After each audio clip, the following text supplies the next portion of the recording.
अस्सलाम वालेकुम। उम्मीद करता हूं तमाम लोग खैरियत से होंगे। आज फिर जी इंडेक्स माइनस रहा, और इंडेक्स की अब क्या ही बात कीजिए। जो मैं आपको पिछले हफ्ते ही बता चुका हूं कि इंडेक्स को अब फिलहाल हम ज़्यादा छेड़ेंगे नहीं, ज़्यादा देखेंगे नहीं। वीकली रिव्यू एक आध दफ़ा इंशाल्लाह ताला मैं कर दिया करूंगा, या फिर अगर दिन के दौरान कुछ ऐसी कुछ अनोखी चीज़ नजर आई तो वो इंशाल्लाह मैं आपको बता दिया करूंगा। फिलहाल हम ज़ाहिर है इंडेक्स से हटा के बाकी सारे जो सिनेरियोज है, इस वक्त लोगों के जहन में सवाल यही है कि भाई जंग कब खत्म होगी, इंटरेस्ट रेट का क्या होगा, इन्फ्लेशन का क्या होगा, पेट्रोल प्राइसेस का क्या होगा, मेरे स्टॉक का क्या होगा।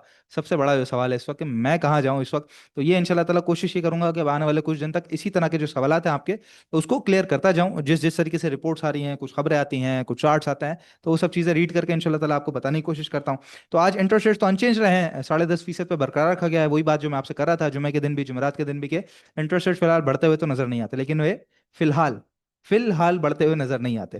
क्योंकि उसकी वजह क्या है? अच्छा, 55 रुपए फी लीटर जो है पेट्रोल प्राइसेस बढ़ा दिए गए जुमे वाले दिन। गवर्नमेंट वहां पे कह चुकी है कि भाई अब हम फोर्टनाइटली की जगह हर हफ्ते रिव्यू करेंगे। इसका मतलब अगले वीकेंड भी कोई ना कोई तलवार सर पे खड़ी रह सकती है। उसकी वजह क्या है कि आज जो ऑयल खुला है, यूएस ऑयल जो खुला है, वो सीधा $120 का उसने टॉप लगाया, 119 अशारिया कुछ का जो है वो उसने टॉप लगाया, और उसके बाद वहां से नीचे है।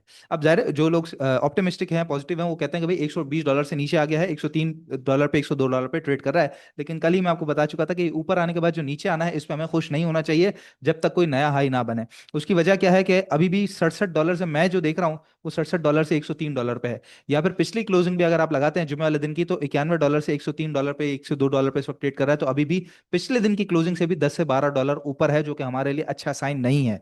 तो अगर ये इसी तरह कंटिन्यू रहता है इस पूरे हफ्ते भी, तो अगले हफ्ते भी आप एक्सपेक्ट कीजिएगा कि पेट्रोल के प्राइसेस में कुछ ना कुछ चेंज आपको नजर आ सकता है। तो अगर ये चेंज नजर आया, और अल्लाह ना करे जो जो एक कहते हैं ना कि तूफान महंगाई जो जिसकी बात अब की जा रही है, अगर तो वो आया, तो इमरजेंसी पॉलिसी मीटिंग को जो है वो आप इग्नोर नहीं कर सकते। उसकी पॉसिबिलिटीज हमेशा खड़ी रहेंगी। अगली पॉलिसी मीटिंग जो है वो 27 अप्रैल 2026 को है, मॉनेटरी पॉलिसी की मीटिंग, लेकिन वो अभी 1.5 महीने बाद है।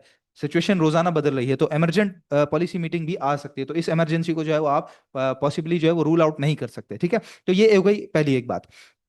अब जाहिर है जो ग्लोबल सिनेरियो चल रहा है। अच्छा, एक और चीज मैं आपको बड़ी इंटरेस्टिंग आज दिखाता हूँ। आज इंडेक्स ने तो जरा हमें तंग किया है थोड़ा सा, लेकिन उसके साथ जो थोड़ी सी एक कहते हैं ना कि एक एक झटका जो दिया है जिस चीज ने, वो हमारे सामने जो नजर आई है, वो नजर आए हैं सर्किट ब्रेकर्स। ये लोअर कैप है, ये लोअर कैप की तरफ मैं आ जाता हूँ, और यहाँ पर ये 100 पे इसको कर लेते हैं हम। तो यहाँ पर आप देख सकते हैं ये पूरी लाइन आपको नजर आएगी। ये कितने ही सारे स्टॉक्स हैं जो नीचे के लोअर लॉक के ऊपर बंद हुए हैं।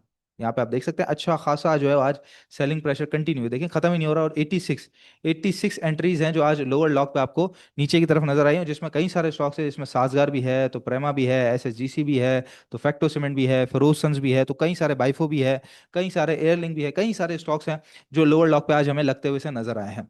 तो ये खैर बेहतर बात नहीं थी, अल्लाह पाक बेहतर करेगा जी। बहरहाल हमने जो है वो अपनी, जैसे हमने कहा कि जो इतने सारे सवालात हैं उसको ध्यान में रखते हुए एक रास्ता निकालना है, एक वे आउट निकालना है, सॉल्यूशन निकालना है। मसला खड़ा हुआ है, उस मसले के ऊपर कहते हैं ना वो लकीर नहीं पीट सकते अभी इस वक्त, क्या भाई ये मसला है, मसला है, मसला है, मसला है, नहीं। इसका वे आउट क्या है? देखिए, एक बड़ा फंडामेंटल चेंज क्या आ गया मुल्क के अंदर, कि वो ऑयल प्राइसेस बढ़ गए, इन्फ्लेशन अब बढ़ने जा रही है। वो बहुत बड़ा फंडामेंटल चेंज है। साथ ही एक और फंडामेंटल चेंज जो अभी हमारे सामने खड़ा हुआ है, वो इंटरेस्ट रेट बढ़ने की बात है। तो जब बड़ा फंडामेंटल चेंज आता है, तो उस हिसाब से अपने कुछ ना कुछ जो है वो अब जिस तरह पहले मार्केट चल रही होती है उस तरह नहीं चलेगी। फिर आपने उस हिसाब से फॉलो द मार्केट, हमेशा कहा जाता है ना कि फॉलो द मार्केट। तो जिस तरह पहले चल रही थी, हम किसी भी स्टॉक में जा रहे थे, एक ट्रेंड चल रहा था, मार्केट ऊपर चली थी, इंशाल्लाह वो दोबारा दौर आएगा। लेकिन वक्ती तौर पे जो एक डिस्ट्रप्शन है, वहां पर जो लोग परेशान हो जाते हैं, उसके लिए मैं आपको बता रहा हूं कि कौन से सेफ हेवन हो सकते हैं, कि वहां पर इस फंडामेंटल चेंजेस को देखते हुए आपने अपने पोर्टफोलियो को थोड़ा बहुत सेट करना है, अपने पैसों को जरा सा रीएलोकेट करना है, मार्केट को फॉलो करना है, ग्लोबल सिनेरियो को फॉलो करना है, हालात हाजरों को फॉलो करना है, ताकि अगर कोई डिस्ट्रप्शन आए भी तो आपको कोई बहुत बड़ा नुकसान ना हो, क्योंकि आप सेफ हेवन में दाखिल हो जाएंगे। तो वो सेफ हेवन कौन सा है? सबसे पहले जी ऑयल सेक्टर, ऑफ कोर्स सी बात है, जो ऑयल बढ़ रहा है इंटरनेशनल मार्केट के अंदर, तो उसके अंदर हमारा जो एक्सप्लोरेशन सेक्टर है, मार्केटिंग सेक्टर है, और रिफाइनरी सेक्टर है, इनके जितने अच्छे स्टॉक्स है, ओजीडीसी, पीपीएल, माड़ी, तीनों शरिया कंप्लाइंट है। इसी तरीके से पीएसओ, अटक पेट्रोलियम, वाफी, ये शरिया कंप्लाइंट है मार्केटिंग के अंदर, तो इनकी तरफ जाना चाहिए। और इसी तरीके से चारों रिफाइनरीज ही चारों शरिया कंप्लाइंट है, उनका भी तेल अच्छा खासा उठेगा, सेल्स काफी ज्यादा बढ़ जाएंगी, तो इनकी तरफ जाना चाहिए। तो पहला सेक्टर, पहला सेफ हेवन हमारे पास हो गया ऑयल सेक्टर, जिसको बहुत बड़ा कोई डेंट पड़ते हुए आप नहीं देखेंगे। ओजीडीसी आपके सामने मिसाल है किस तरीके से आज वापस रिकवर हुआ है। इसके बाद दूसरा सेक्टर अगर इंटरेस्ट रेट बढ़ते हैं, अल्लाह ना करे इंटरेस्ट रेट बढ़ते हैं अगर, तो ऑफ कोर्स सी बात है बैंकिंग सेक्टर को फायदा होता है। उसके अंदर तो तीन बैंक हमारे सामने आ जाती हैं शरिया कंप्लाइंट, जिसमें फैसल बैंक है, मीजान बैंक है और बैंक इस्लामी है इस वक्त। और जिस रेट के ऊपर मिल रहा है तो ऑफ कोर्स मैं बैंक इस्लामी भी इस वक्त आपको रिकमेंड करूंगा। इंशाल्लाह कोशिश यही करता हूं, जिस तरीके से पहले दो सेक्टर कवर कर दिए, आज बैंकिंग सेक्टर का एनालिसिस आपके साथ कर देता हूं कि कौन से लेवल्स के ऊपर ये तीन स्टॉक्स को आपको खरीदना चाहिए। तो बैंकिंग सेक्टर हमारे पास आ गया, तीन स्टॉक्स आ गए। इसी तरीके से अब जो ऑनलाइन जाने की बात की जा रही है कि भाई वर्क फ्रॉम होम होगा, हफ्ते में 5 दिन की जगह पे 4 दिन वर्क होगा, मतलब इस तरीके की जो बातें की जा रही हैं, तो ऑनलाइन काम करने की भी पॉसिबिलिटी जाहिर की जा रही है, यानी कि टेक्नोलॉजी का इस्तेमाल ज्यादा हो सकता है। तो सिस्टम्स, और कहना तो नहीं चाहिए लेकिन जिस रेट के ऊपर मिल रहा है उस वक्त नेटसोल भी, क्योंकि वो सर्विसेज अच्छी उस तरह की प्रोवाइड करता है, आफ्टर सेल सर्विसेज, मेंटेनेंस वगैरह, तो सिस्टम्स और नेटसोल ये बेहतर पिक रह सकते हैं। तो टेक्नोलॉजी सेक्टर, तीन सेक्टर हमारे पास हो गए।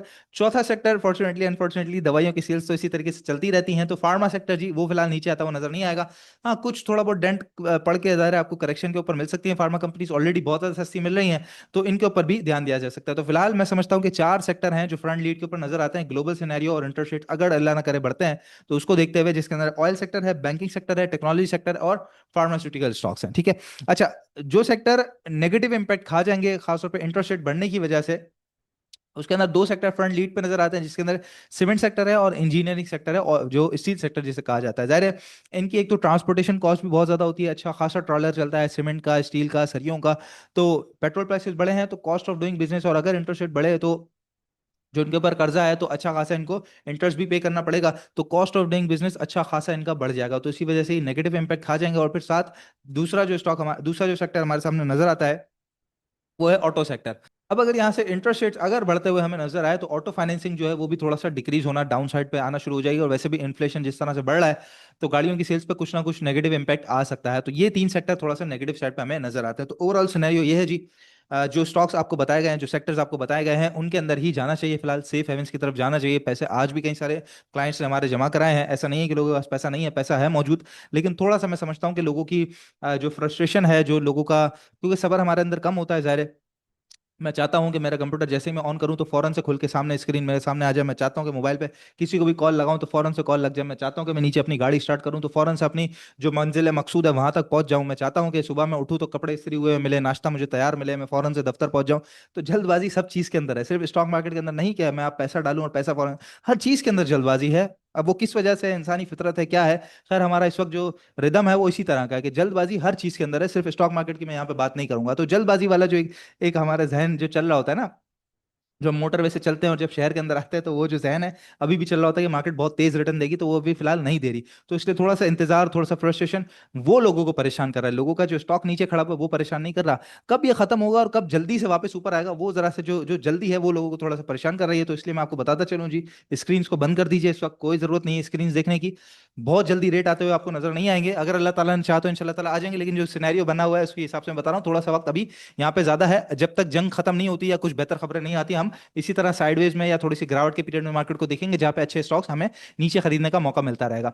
बैंकिंग सेक्टर की तरफ आ जाते हैं, स्क्रीन शेयरिंग में कर देता हूं और आपको बैंकिंग सेक्टर के जो तीनों स्टॉक्स हैं इंशाल्लाह उसके लेवल्स भी मैं आपको बता देता हूं। देखिए आप फिलहाल बार बार यही बात कर रहे हैं, पैनिक ना करें, अपॉर्चुनिटी है मार्केट के अंदर, आप सब भी जानते हैं अपॉर्चुनिटी है, तो अपॉर्चुनिटी है तो फायदा उठाएंगे। इस वक्त ज्यादा आड़ी टेढ़ी बात करने का कोई इस वक्त मकसद भी नहीं है, ना कोई फायदा है।